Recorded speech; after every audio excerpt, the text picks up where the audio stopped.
Taas presyo sa LPG ang sasalubong sa mga mamimili bukas, unang araw ng 2026. Base sa anunsyo ng Petron at Solen, 2 pesos and 18 centavos ang madaragdag sa kada kilo ng LPG. Katumbas po yan ng 23 pesos and 98 centavos na taas presyo sa kada regular na tangke ng LPG. Nag-abiso ang Philippine Space Agency o PhilSA kaugnay ng inilunsad ng China na Long March 7A rocket kaninang umaga. Ayon sa PhilSA, posibleng bumagsak ang mga debris nito sa mga bahagi ng Burgos, Ilocos Norte, Dalupiri Island at Santa Ana sa Cagayan at Camiguin Norte. Sakaling may mamataang debris, iwasang lapitan o kunin ito at sa halip ay ipagbigay alam agad sa mga otoridad.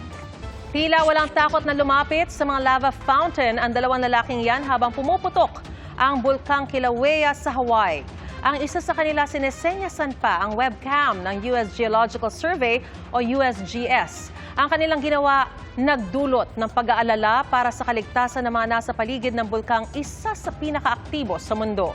Sa tala ng USGS, tinatayang nasa 100 talampakan ang taas ng pagsabog ng lava.